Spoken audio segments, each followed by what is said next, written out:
Hello again, and today we're going to be doing the basic swan, one balloon swan in our tutorial, and we'll be adding that to a very simple love heart at the end as well, just for an added bit of extra decoration. But again, very simple, very effective.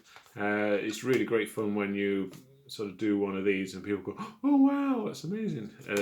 When you sort of particularly do the bend in the neck and the head. So we're going to get straight on with that.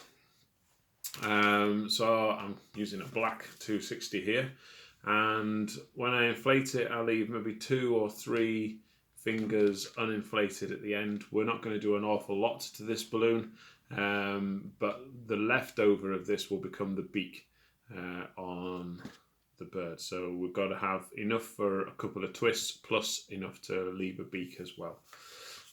So remember, we always start at the knot end, and what we're going to do is we're going to bend, take our knot and take it down to meet the balloon roughly however long you want your neck and head to be. So you've got to factor in your neck and head. I usually go for about that, which is about maybe a hand and a half, maybe 2 hands if you've got slightly smaller hands than me.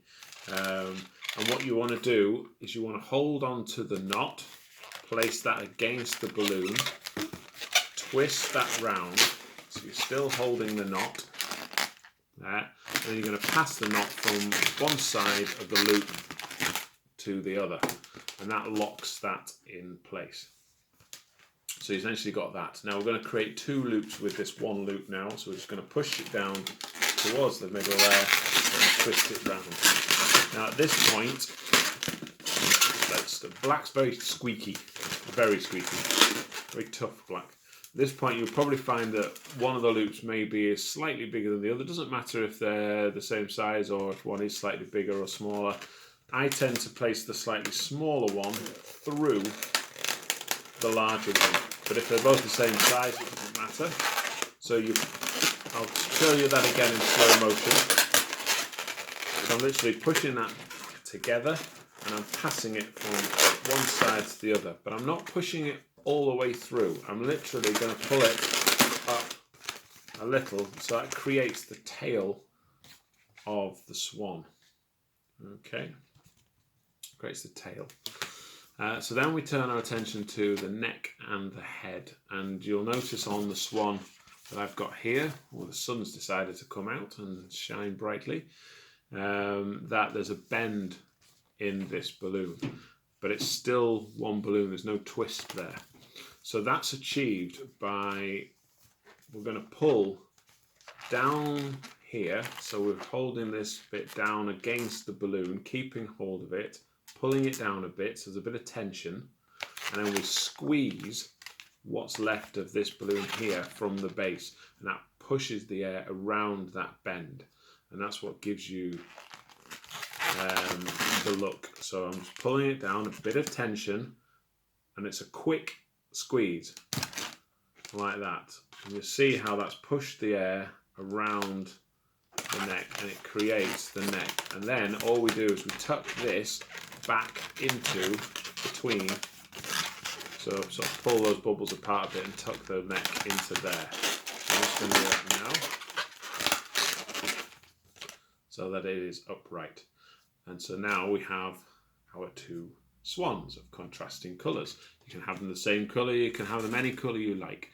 So let's turn our attention to the love heart, and what I've got here is I've got a red heart. I'm going to have a red heart, red 260, fully inflated. I actually give it a reasonable burp. It's still quite soft, and I also stretch the balloon. And you can do this by sort of stretching little sections, or you can pull with a firm hand and let your hand slide all the way along to the end.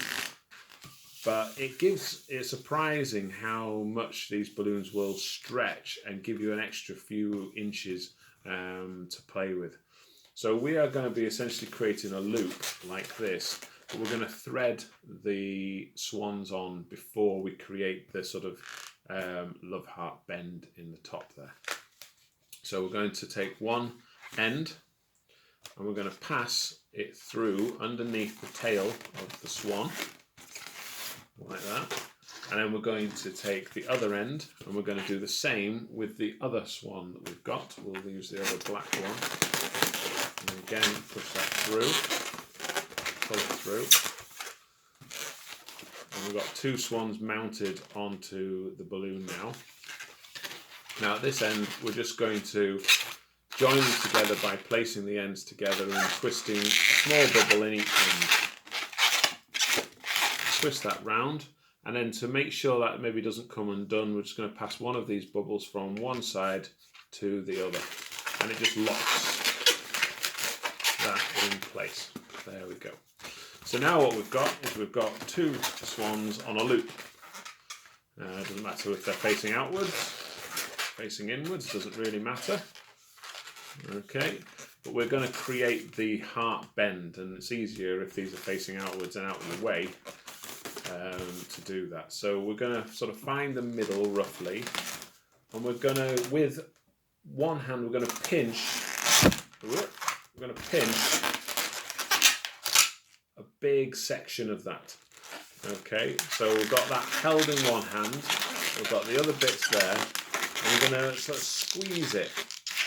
Okay, and what that does hopefully is put that bend in. And with these bits at the top here, it's going to give them a bit of a shuggle, technical term, shuggle, and it sort of creates that bend. Some people are really good at getting a deep bend in this, but for the effect, it's enough. And then you can turn your swans back round, back to face each other. Nice little sort of Valentine's gift, perhaps, or a gift to give someone. But it's a lovely little piece. So again, very simple, very quick and effective. So I hope you've liked that. Please like, please share. If you also click on the subscribe button and the little bell, then next time there's another tutorial, you should get a notification to let you know. But please pass it on so that we can share the joys of balloons and spread a bit of happiness, one balloon at a time. Take care for now, and we'll see you later. Bye-bye.